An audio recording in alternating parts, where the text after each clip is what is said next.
Welcome to Sleepover Cinema, where we analyze the films that created the collective unconscious of those who can recite the "It does not say RSVP on the Statue of Liberty" monologue from memory.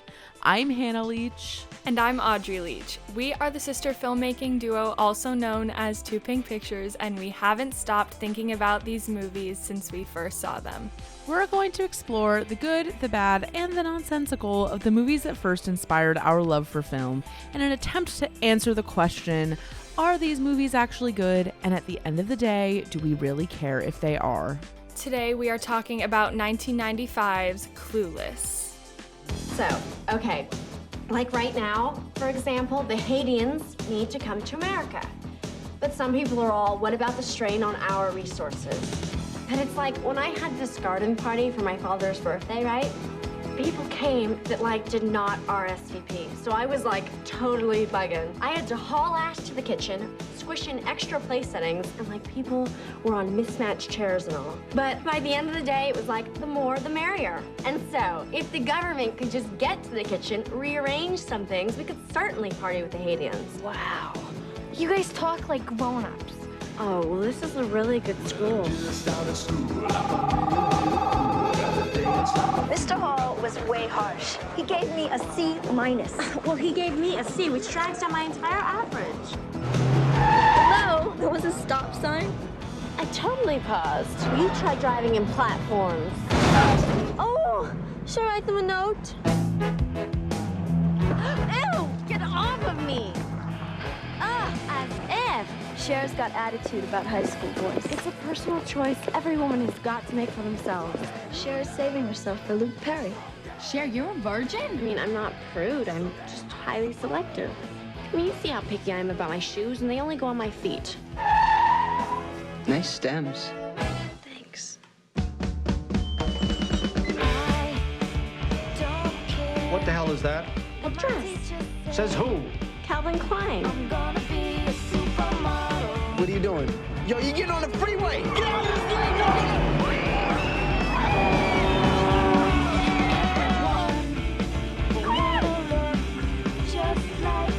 You go, girl. Are you okay? I'm fine.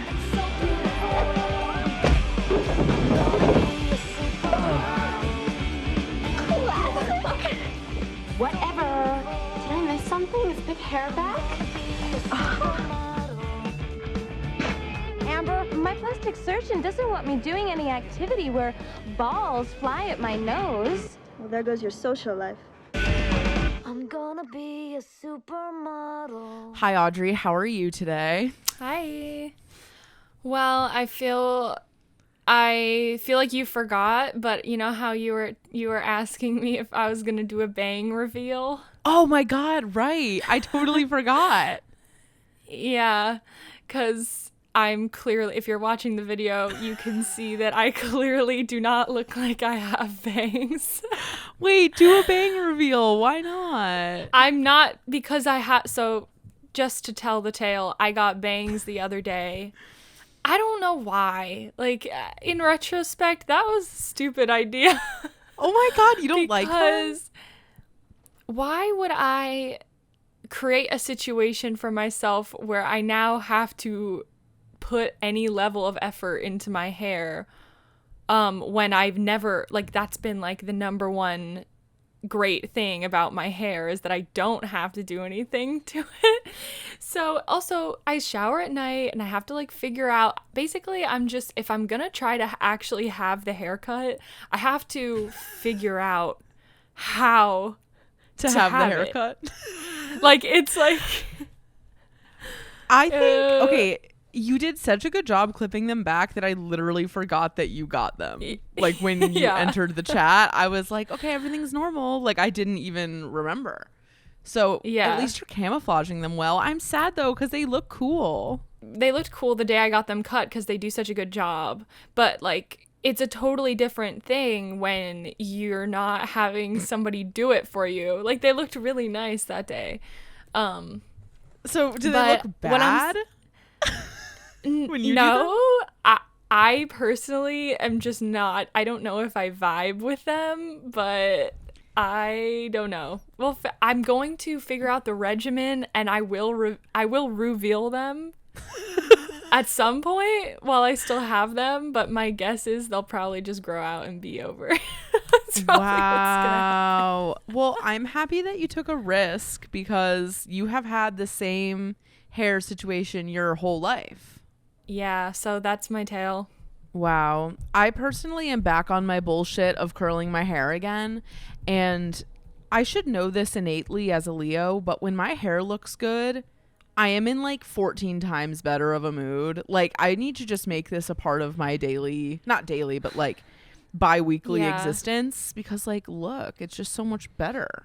I just wanted to say to those listening, I've been rehearsing like every single day for my play because my play is finally happening and I'm directing it.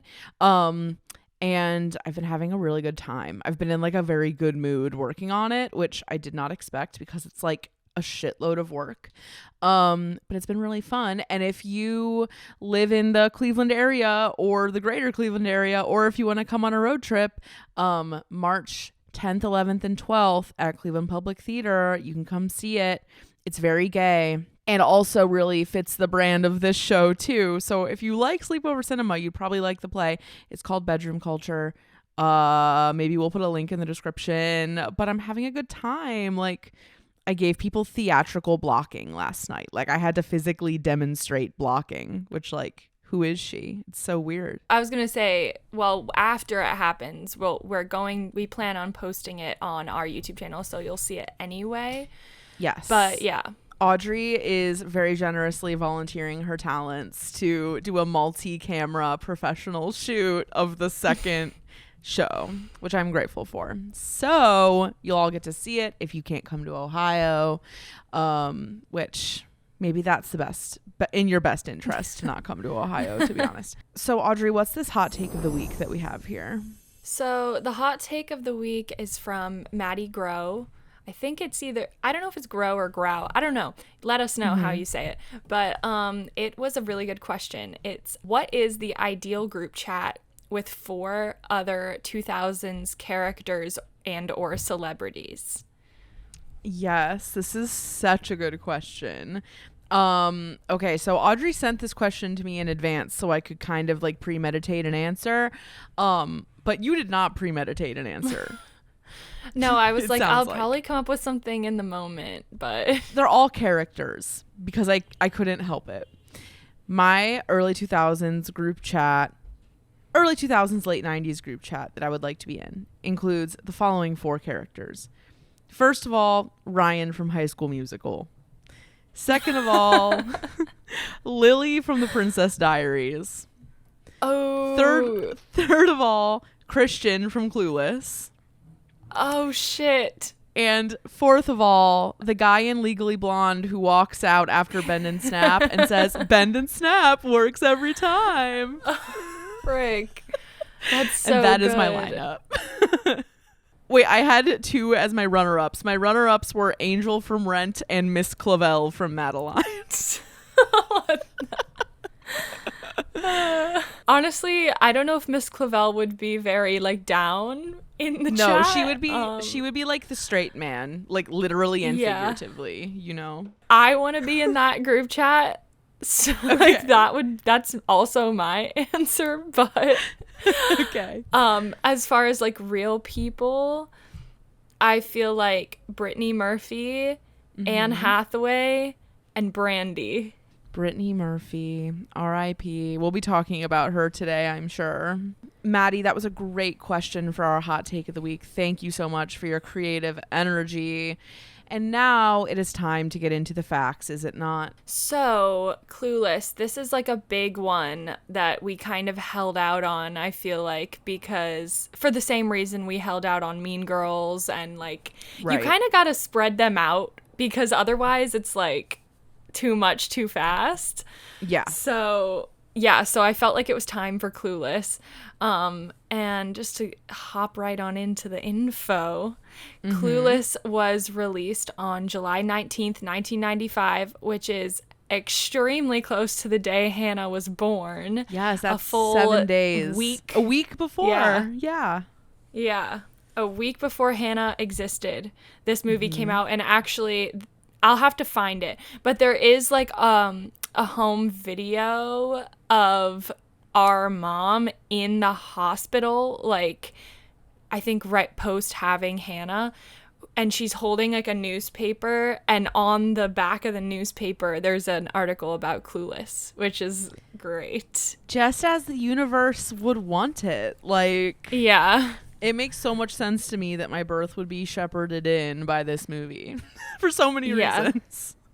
It really does. It was rated PG-13. I'm glad the 13-year-olds of the world got to see this. That's agreed. Great. It was directed by Amy Heckerling, who studied at Tisch. She's kind of like, to me, I knew that way back, like maybe even before I went to NYU, because like that's a great person to aspire to, and she's kind of, I feel, one of the lesser acknowledged successful directors from Tisch. For obvious reasons, like feminine high school content. She's not a Spike Lee of the world, but like equally as precious in another way. So she has directed Clueless, the movie and the TV show, Fast Times at Ridgemont High, Look Who's Talking, Red Oaks, and then she's done some other TV work, like episodes of the original Gossip Girl and the Carrie Diaries, which I loved the Carrie Diaries. Like, I know, I was thinking the same thing. Wait, I have a question about that though. When you watched that, didn't you watch it in high school, and B, had you seen Sex and the City before you watched the Carrie Diaries?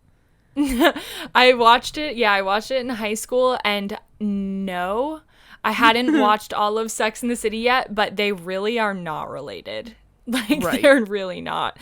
I knew that it was a like a prequel spinoff, but like it's not relevant. It's a fun show though. And every time, like, Anna Sophia Robb went to NYU and she was there at the same time as us, and like whenever I would see her around, like my heart was just like that was the Carrie Diaries was the thing that just like made me be like an actual fan of her, rather than just like a casual childhood fan. I mean, Charlie and the Chocolate Factory didn't push you into mania over Anna Sophia Robb.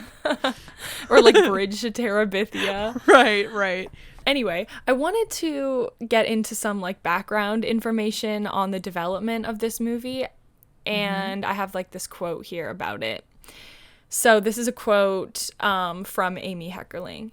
She said, "I went to 20th Century Fox and they said, we want you to do something about teenagers. And I thought, I'm so tired of doing stuff about teenagers. But they said, we want you to do something about the in crowd. I thought, I'll do it if I can make fun of them. So we developed this script. It was a pilot for a TV show, and it was about this girl that was completely happy no matter what happened. And I was really getting into that kind of character, but nothing happened with it. They passed on it, they didn't get it, and a number of things were sort of falling through. I was just getting very frustrated. So I switched agents, and when I had my new agent, they said, what have you been working on? So I showed Ken Stovitz, one of the agents there, this pilot, and he said, this is too good for TV. You should make this into a feature. And then, so that's exactly what happened. And then also something she did during the like adaptation and creation of the screenplay is she would go to Beverly Hills High School and like sit in on classes just to get a feel for the culture. Imagine finessing that kind of access. Like, how do you even pull that off?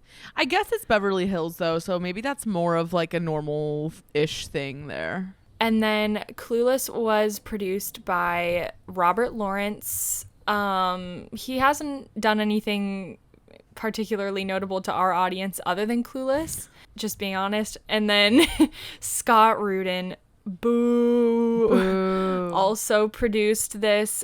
He has produced No Country for Old Men, The Social Network, Lady Bird, Moonrise Kingdom. What pisses me off so much too about Scott Rudin is that he has really good taste. Yeah.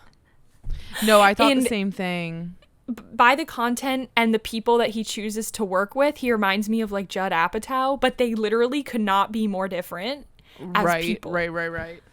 I actually have a question. I feel like we may have talked about this before on a different episode, but when you were at NYU, did you like know a lot of people that like interned for him? Yeah, lots. And that it was like really easy to get an internship there because you would just get like destroyed in 5 seconds? I don't know if it was like easy per se, but he definitely like easy to get, but there was like a higher turnaround rate for sure because people were just like either got like fired from it essentially. Rate. Yeah.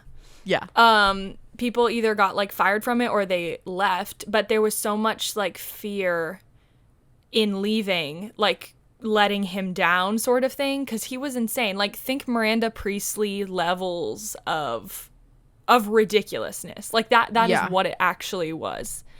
And then the associate producer, I had to put this in. One of the there's more than just these three, but Twink Kaplan is one of the associate producers on this movie.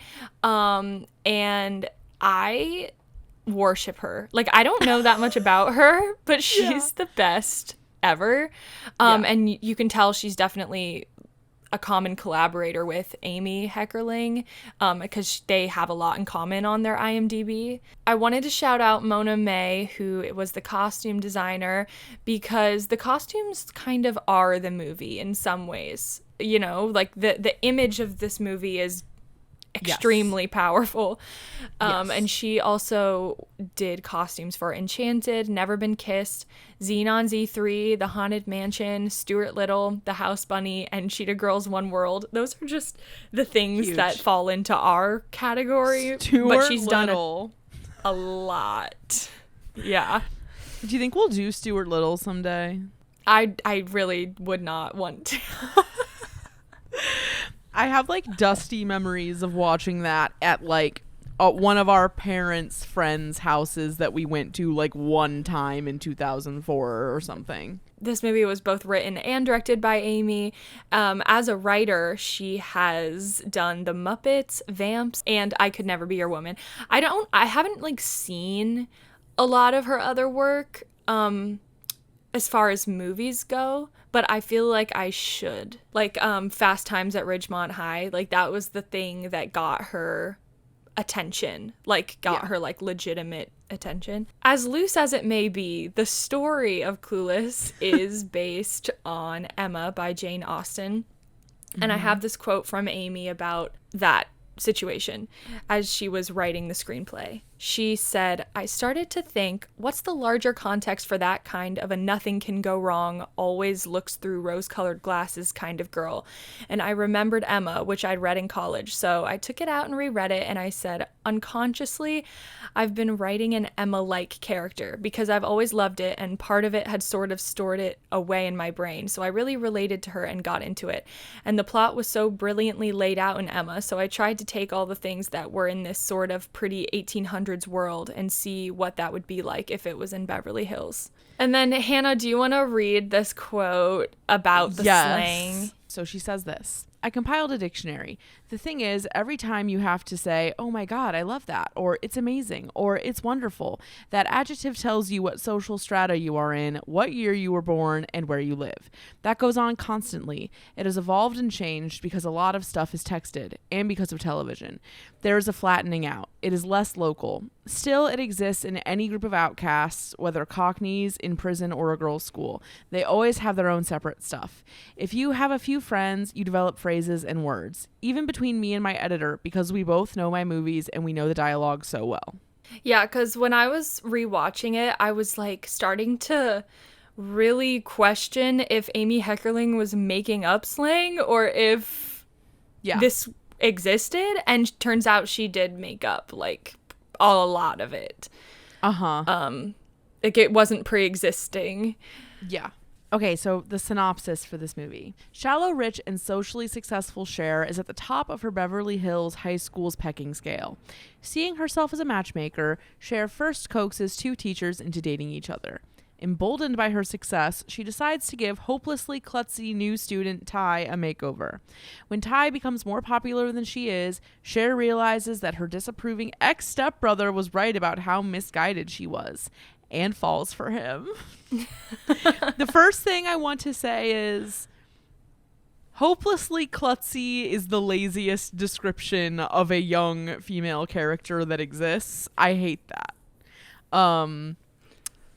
And the whole ex-stepbrother thing, we're gonna get into it, I'm sure. Yeah, of course. Taglines? There's 2 taglines. They're kind of just variations of the same thing.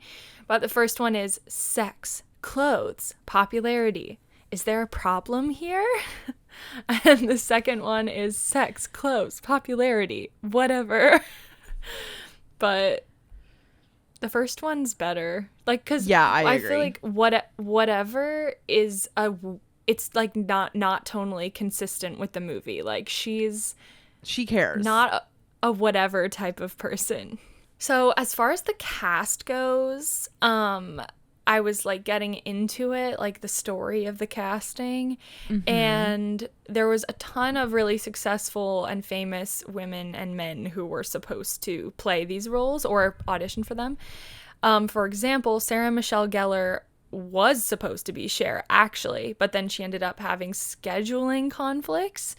Angelina Jolie, Reese Witherspoon, Kerry Russell, and Gwyneth Paltrow also auditioned. For Josh, it could have been Ben Affleck or Zach Braff.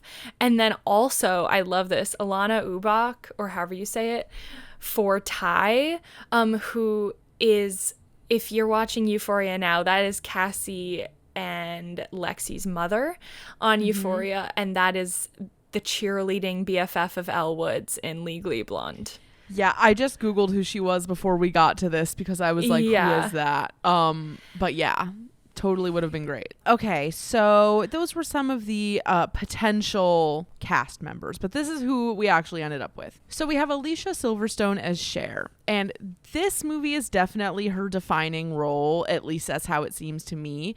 But she's best known for Clueless, Batman and Robin, Blast from the Past, and Excess Baggage. I have not seen any of those other ones. I know Batman and Robin is like a big, like, basically camp classic. Joel Schumacher at large. Next, we have Paul Rudd as Josh, best known for being Ant-Man, I Love You Man, and Perks of Being a Wallflower. And he's like the teacher in Perks of Being a Wallflower. He's like, it almost feels like he's a cameo role in that movie to a certain extent. I know that Perks of Being a Wallflower is pushing the boundaries of sleepover cinema, but I really hope we do that one day, because to me it falls into the same vein as like 500 Days of Summer. Just as like a Zooey Deschanel impacted teen, I just like really want to do that movie. Next up, we have the beloved Brittany Murphy as Ty. She was best known for being in Just Married, Clueless, 8 Mile, Girl Interrupted, and Uptown Girls. One of our most emotional episodes probably of this show. And so Brittany Murphy came to a like very jarring early end. Like she died kind of unexpectedly back in like, I think it was like 2007 or so. But if you want to know more about her career and just like the arc of her life, our friend Yhara, who's guested on the show multiple times, has a really, really good video essay about her, which we will link to in the description. It's like a very lovingly done video about Brittany Murphy. So if you want to learn more, you can go there. We have Stacey Dash as Dion next, and she is known for Clueless, Renaissance Man, View from the Top, and Moving. But also, I'm pretty sure in recent years she's like come out as like a conservative pundit in like the style of like Tommy Lauren or something like that. So that's upsetting, but she is like slaying 12 out of 10 in this movie, so we have to just like respect that. Yeah, we do. Next up, we have Donald Faison. He's from Scrubs. He's the guy from Scrubs. He's also in Clueless, obviously, Skyline, and Remember the Titans. And now after that, we have Alyssa Donovan as Amber. Other than Clueless, best known for A Night at the Roxbury and Sabrina the Teenage Witch. kind of the thing about all these people is that Clueless is such an iconic movie that basically all of them are known for Clueless to a certain extent. So I'm just going to stop listing Clueless because it's in everyone's list. Next up, we have Breckin Meyer as Travis, a absolute king. I love him. And he is best known for Rat Race, Road Trip, and Kate and Leopold. Next up, we have Jeremy Sisto as Elton, best known for Wrong Turn, May, and Waitress. And then we have Dan Hedaya as Cher's dad, Mr. Horowitz. He's best known for The Usual Suspects, Blood Simple, and Mulholland Drive. Lol. That's real. That's real films. Real films. Yes, real ass films. If you want to be really scared, go to YouTube and look up Monster from Mulholland Drive. I saw Mulholland Drive in class in college. Like, Did you I not watched know that. it was coming? No. Did it ruin your life? Yeah, because that was before I got like super desensitized. Like, I'm pretty desensitized to horror movies now. Like, I can pretty much watch anything because of Hunter. Like, it's just how it is. But at the time, I was not at all. Like, I had my eyes shut during all of The Conjuring when I was forced to watch it. Yes. Like, I would rather have looked at my feet for an hour and a half than watched a movie. And next up, okay, we have the return of Twink Kaplan, the collaborator of Amy Heckerling. She plays Miss Geist in this movie. Great role. And other than that, she's also known for Feud, Bet and Joan, and Look Who's Talking. We have one of my favorite men, Wallace Shawn as Mr. Hall, Wally Shawn, best known for The Princess Bride, Toy Story, and The Incredibles. He's the inconceivable guy from Princess Bride. Okay, you skipped over the most important one. Oh, fuck, Cyrus I'm so sorry. Rose in Gossip Girl. Yes, he's Cyrus Rose in Gossip Girl. I don't know why I skipped over that. Yeah, you know him from that, I'm sure. And also an interesting fact about him is that in addition to being an actor, he's also like a pretty accomplished playwright. And when NYU is coming up a lot in this episode, but when I was at NYU, my professors would always be like referencing him as like a good playwright, but also like a good mentor and friend. Which like totally tracks in my mind. So shout out to Wally Shawn. If I ever got to speak to him, I would be over the moon happy. And then last but not least, we have Justin Walker as Christian. Obviously has a very iconic role in this movie, but he's also best known for Takeout and The Last Resort. But he stopped acting in 2010, which is interesting. I'm drinking Diet Coke to those who are not watching the video version. I'm having a nice Diet Coke right now. That's very consistent with this movie because they do be drinking Diet Coke. They do. They also, the product placements are really intense in this movie. Yeah, but I don't mind them. They work. Me neither. They really work. Because they don't try to make them subtle, so it's kind of cute. Okay, so the budget for Clueless was $12 million. It's like a really nice budget for a movie like Clueless. Box office opening weekend, it made $10,612,443 in 1,653 theaters and was distributed by Paramount Pictures. So that's great.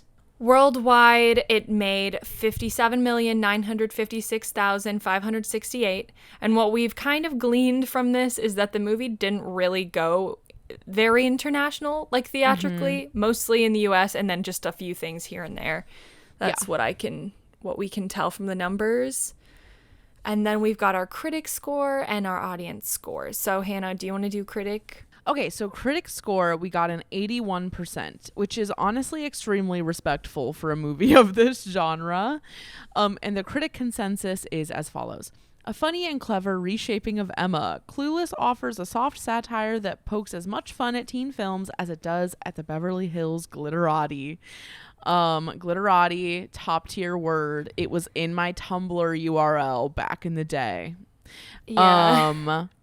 And it's not really, I think it's funny that they like are making it that much about Emma in the critic consensus, but that makes sense for a critic consensus. And as always, we had to check in with Mr. Roger Ebert, and he gave this movie a 3.5 out of 4.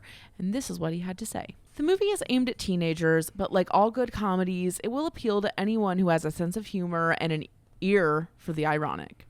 Heckerling walks a fine line between satire and put on, but she finds it, and her dialogue could be anthologized. You have to like a movie with lines such as, searching for high grades in high school is like searching for meaning in a Pauly Shore movie. Wait, or that's not even the line. I know, that's wrong. Is it searching for love in high school or something? It's searching for a boy. Right, that's what I thought. And then he says, or this excuse in PE class. My plastic surgeon doesn't want me doing any activity where balls fly at my nose.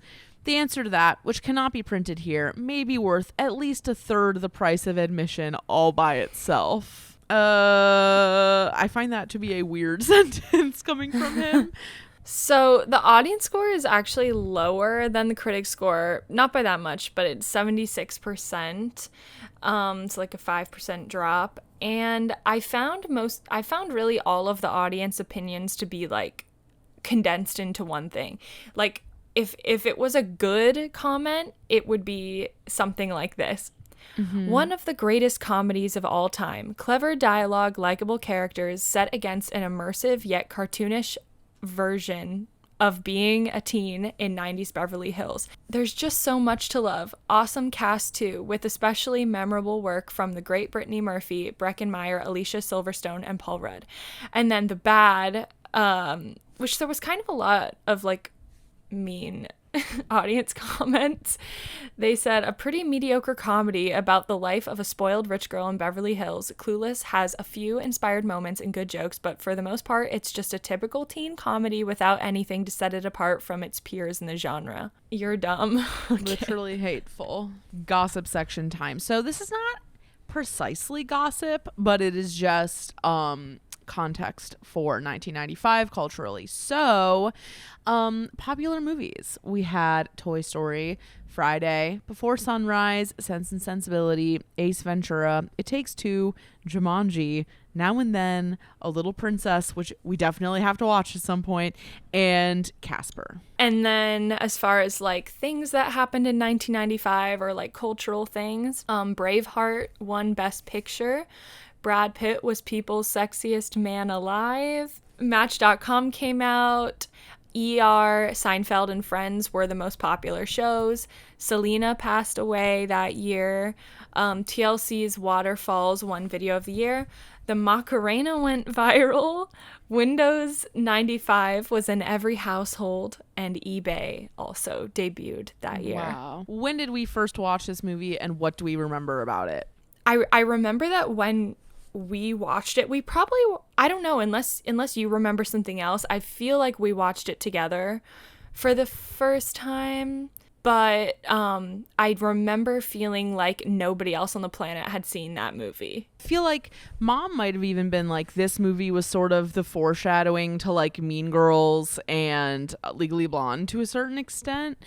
Yeah. And I'm pretty sure that the first time you saw it was with me, but I'm pretty sure that the first time I saw it was with Allie Miller, who was my high school best friend, and she had two older siblings, so her taste kind of skewed on the older side. The thing that I love about this movie, and that like I'm sure we'll talk about more, is that it's like a very intellectualized interpretation of like the high school girl experience. Like they speak in really specific ways, and it's not like it's like lazy word choice or like lazy slang. It's all like very articulate, very specific. I felt like represented by that in some ways back in high school, like, you know, whether or not that was actually accurate of how I was, just that struck a chord with me. And I remember feeling like I had taste for loving this movie in high school. I was like, this is some rarefied shit. Yeah. Also, I have one other really cursed memory. Well, no, there are other memories aren't cursed, but this one is cursed, which is in college, I took this class called musical theater writing workshop, and like one of our final projects was that you had to like come up with an idea for a musical, either original or developed off some pre-existing piece of IP.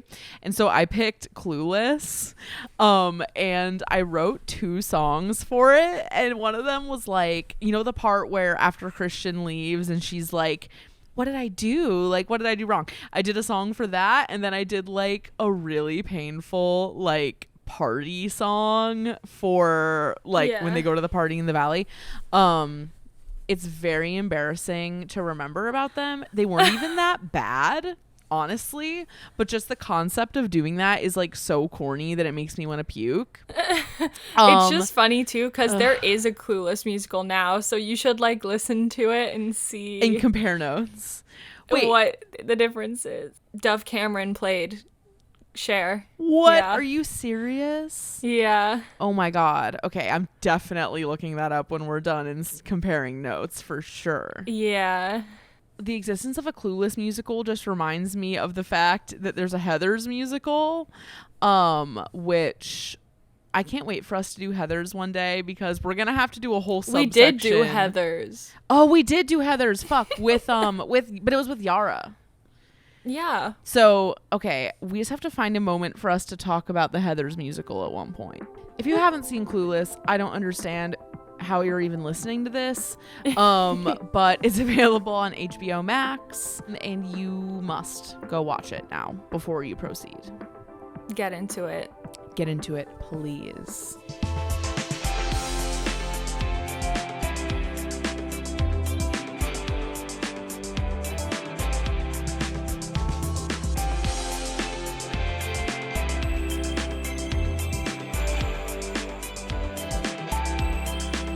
All right, we're back, and it is time to go through our thoughts on Clueless, 1995's most important cultural export to us.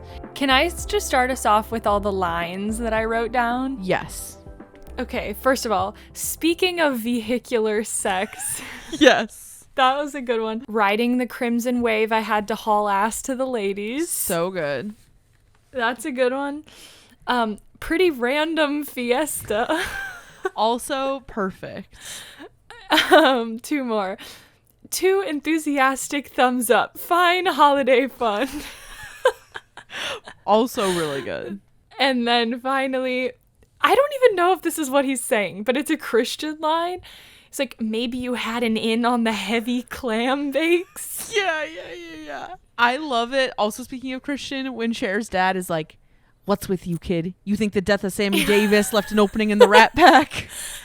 It's so good. Just so good. And just like in general, Christian is an underratedly iconic gay. Like, Agreed. we don't talk about him enough. We really at don't. All. We really don't.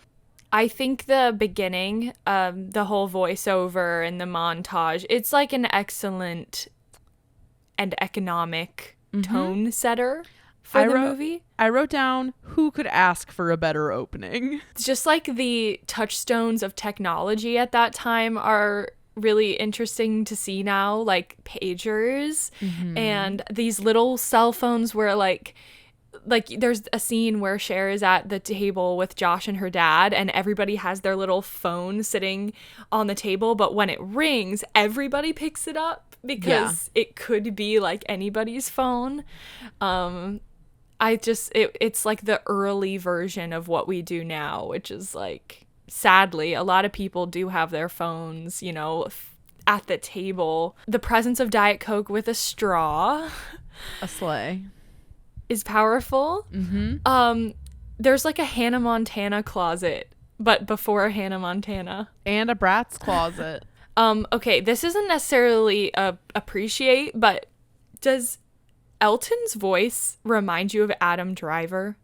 Yes. Because like I was listening to him and I was like, why do I get Adam Driver from him? Like, he doesn't look like him at all, but they sound the same. They sound the same, and also the way that he's just like not having any of it is very Adam Driver. Yeah, it's super Adam and Girls vibes, kind of. And then when Brittany Murphy sings Rollin' with the Homies, it's so good.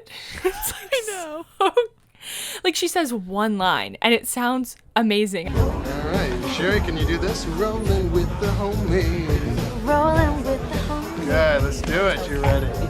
Which actually, on Brittany Murphy singing, one of the things under Better Than I Remembered is that extremely weird scene where she's just sitting on the couch that's too big for her, singing along with the Mentos commercial. Like, Mentos better, Mentos and she's like, fresher, fresh goes better with Mentos fresh and full of life. And then she's like, Mentos, the fresh maker. I just love that they like walk in on her doing that and then like don't even comment on the fact that she was doing it. I'm like, did she improvise that? Like, I'm curious what was going on there. And also when they're leaving the party after that girl is like, pretty random fiesta, do you need a ride home? Yeah.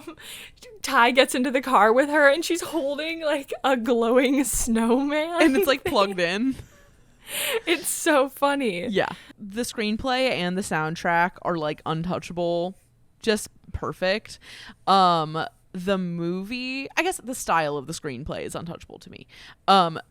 This movie is just the blueprint in so many ways. Like, this is like one of the movies that created sleepover cinema.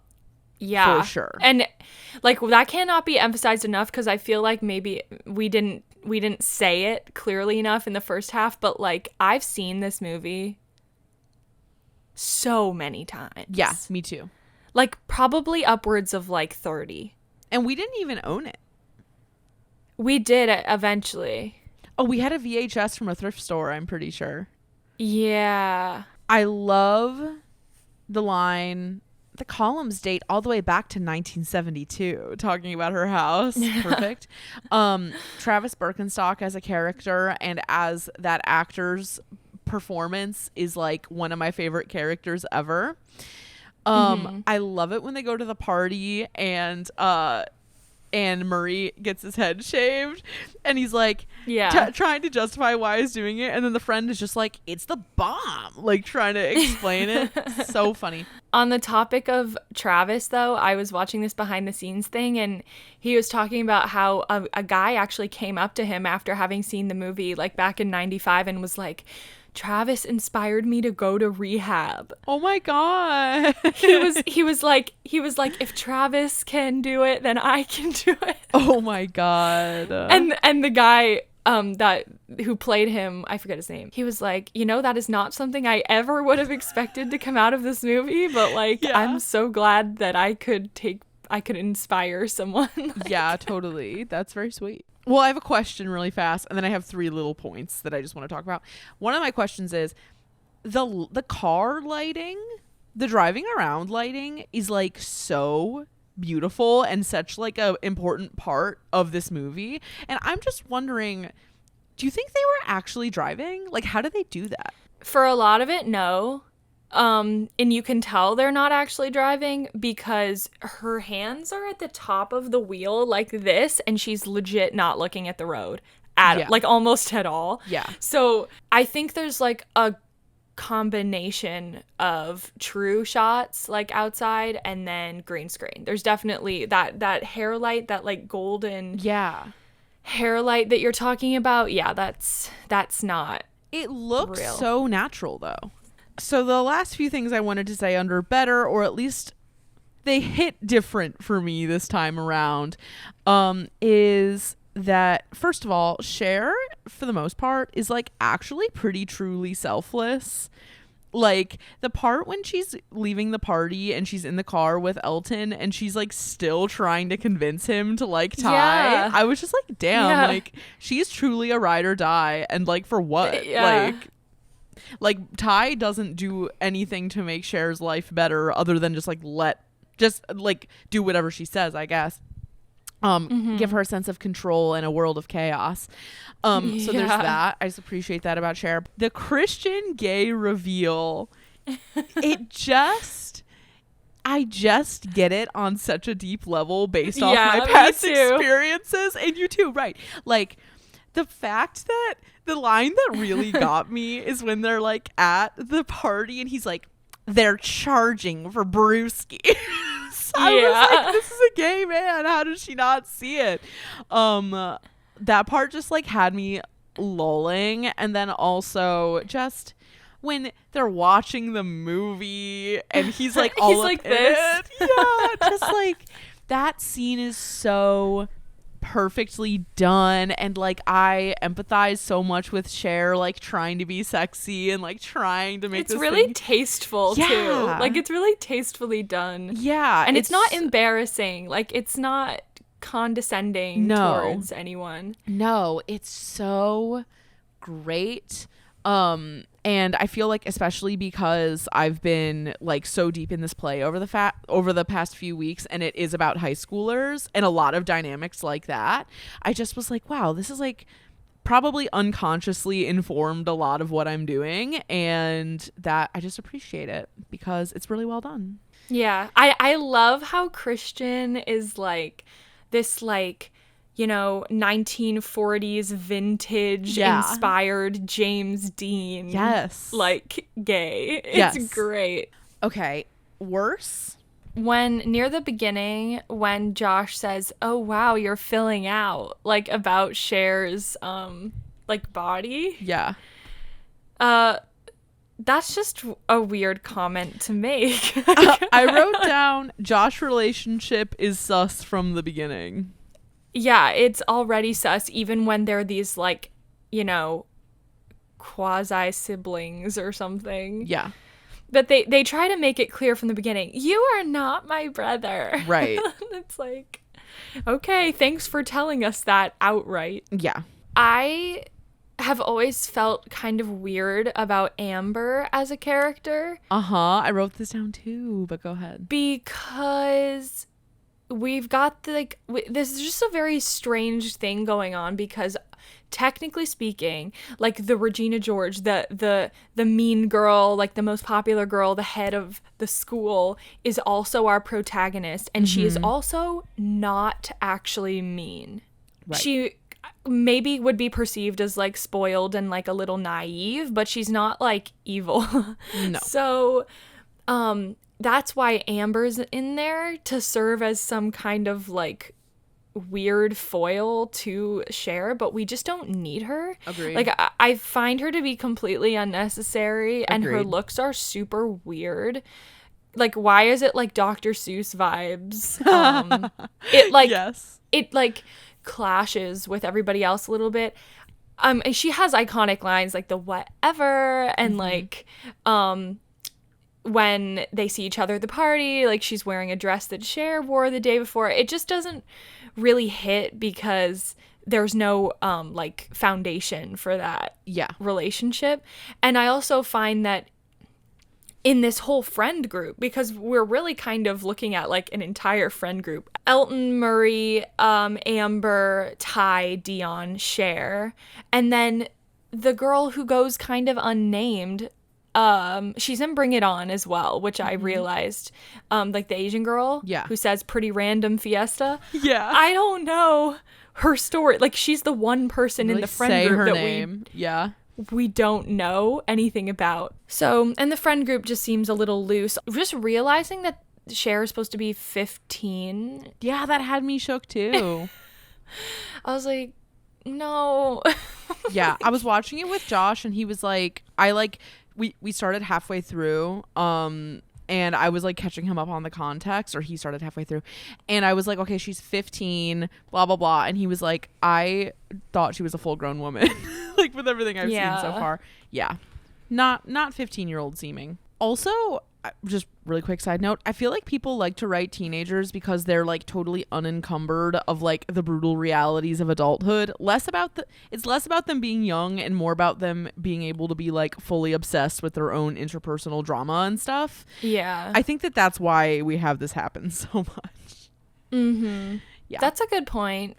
Yeah, like there's it's like they don't have to like pay bills, so they can be more higher emotional like threshold characters. Like they have all this energy. Yeah, totally. And they are not bogged down by adult responsibilities. Yeah. It definitely had me kind of like missing the freedom of being a teen. Totally. And also the other thing about it too is that like high school movies are so fun because the whole like concept of them is that it's like, you know, how in the beginning of movies or stories it's like the status quo, there must be a change in the status quo for it to move forward, and it's like there's nothing more status quo than going to high school 5 days a week. Like, yeah, it just sets up such an easy like system structure to throw off. This is clearly going to go into the problematic column, but just like Cher's hard use of the R word randomly was really jarring. Yeah. I was like, what the fuck? Just a couple questions for this movie. What does Ty mean when she says, guys, I've never had straight friends before? I'm curious. I wrote that also. Yeah, it's like question mark, which I know that's how they react too, but I'm like, I think what she means is like sort of like I've never had straight up friends before. Yeah, right. Like, but I was just like, what? Okay, that was part of it. I really don't. Okay, this is just like a thing. You ever like see something in a movie that like makes you cringe inexplicably, but like you can't explain why? The stupid table choreography at the party when they're like putting all their weight back and then like thrusting forward with their feet. I hate was that. kind of wondering. I've always wondered like if that is something we're not aware of in the 90s. Like, is there some sort of thing with that? Is that like a trending dance? Like, I don't know. like what is that? I don't know, but I hate it. Every time I see it, I'm like, I hate it. I know that we're just supposed to buy it, that like Cher doesn't realize that Elton's coming on to her the whole time, but I'm just kind of like, damn. Yeah. He's literally like trying to kiss your neck in debate class. Like, get a clue, if you will. She's clueless. She's clueless. Well, also, that is kind of just like Cher and her relationship to like crushes and sexuality in general is kind of interesting to me. Yes. Because normally what we see with like an alpha female, like the most popular girl or whatever, is that she's super like dominant in like it tells boys like it's just like in control basically. Yeah. But she's not at all. Well, and it's also like she'll use the attention or adoration of men as like a power play, like a tool. It's like very like Katie, tell him his hair looks sexy, pushed back. Right. But that doesn't happen in this movie at all. I think that one of the great strengths of the movie could also be kind of, I mean, I don't know. I guess I'd like to just hear your thoughts on it.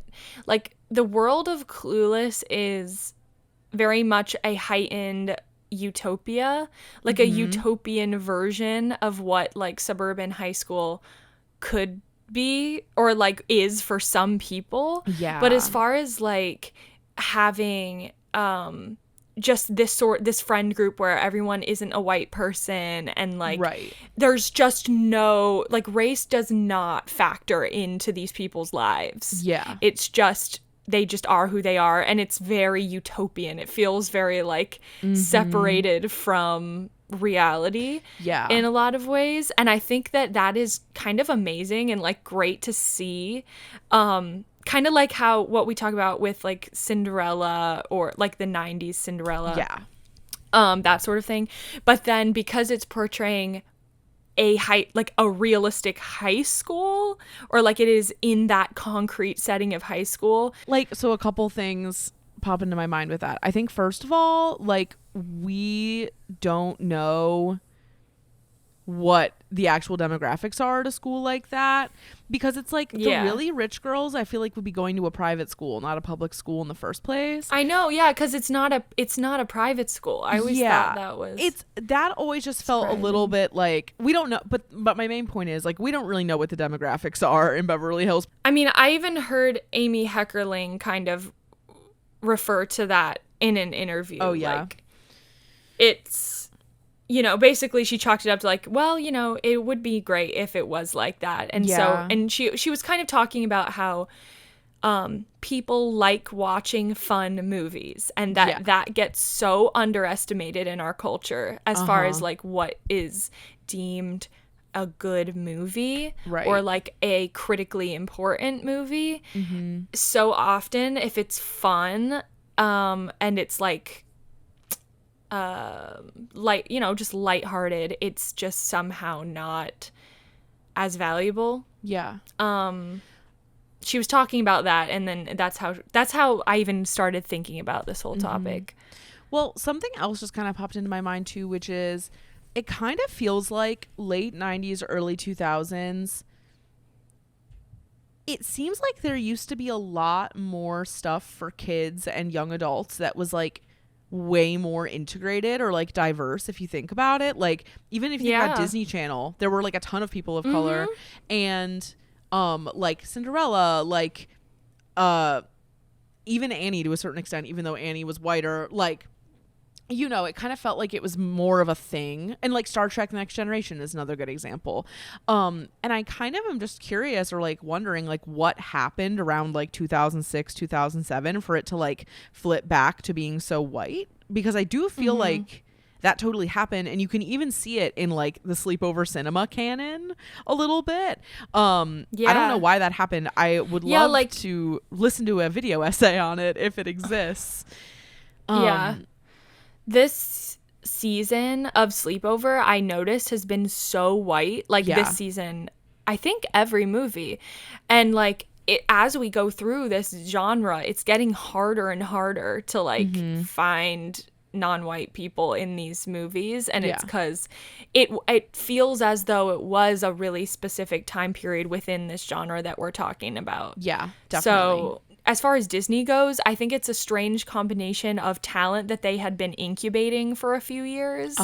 Like Selena Gomez, Miley Cyrus, Demi Lovato, blah, blah, blah. Like Jonas Brothers. And then, and then also, I mean, I don't know. It's some sort of like inexplicable thing because we don't know like the inside info. Well, do you think it had to do with Barack Obama being elected? What, like they felt like they didn't have to do that anymore? Like they didn't have to represent black people anymore because we like elected.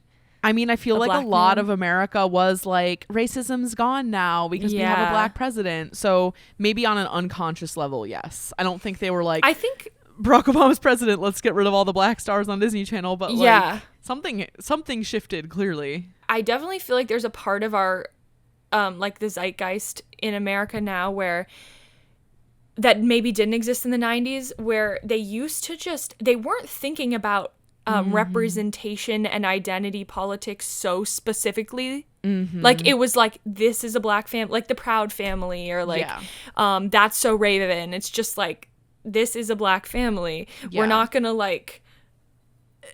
be so self-conscious about like the identity politics of the whole thing. And now it feels like if they do anything, you know, that it's like a statement, or like they have to overthink it or something. Well, and I think that's a really, really good point. And it brings up two things for me. The first thing is, if most of your writers are white, they're not going to feel comfortable writing outside of their experience, because that is like one of the few things probably that white people have like collectively taken from this.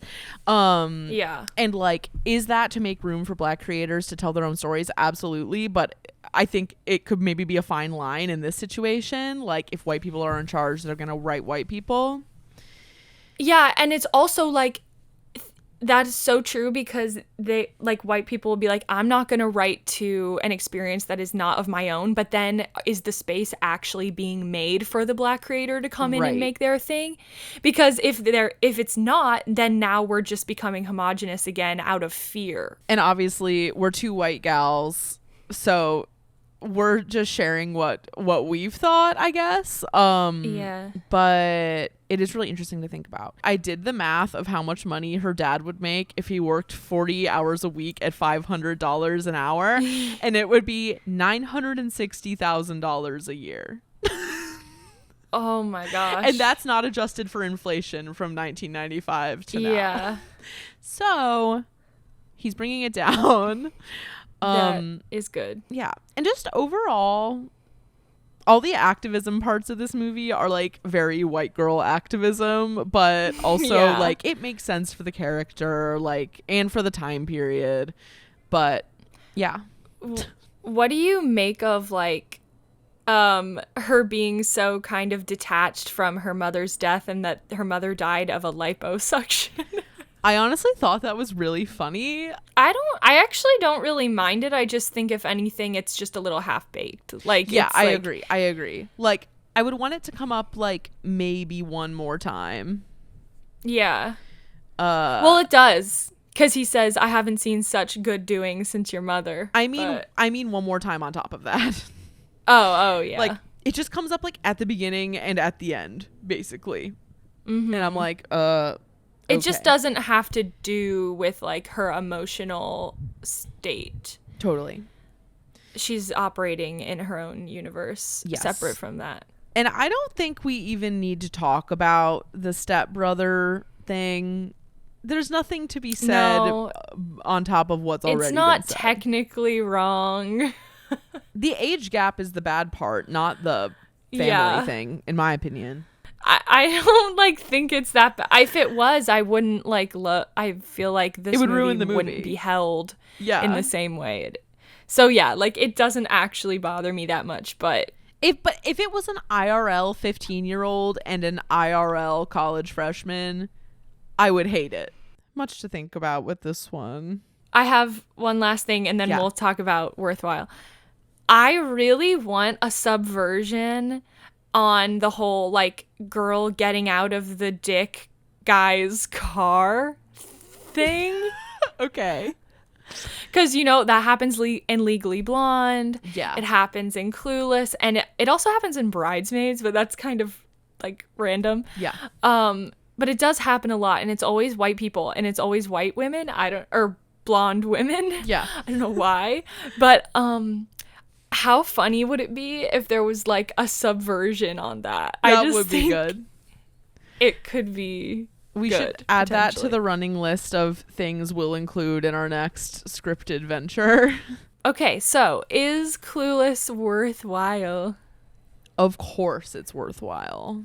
It is the pink print of this entire truly genre, in my opinion. I wrote a little thing. It's not well written, but like thank you for the warning. It taught me a lot about what it means to have a unique writing voice. Yes. And also like kind of what an independent film. It's not an independent film. It's actually not. It was distributed by Paramount, but it has that feeling. Yeah. To it because of Amy Heckerling and like where she comes from.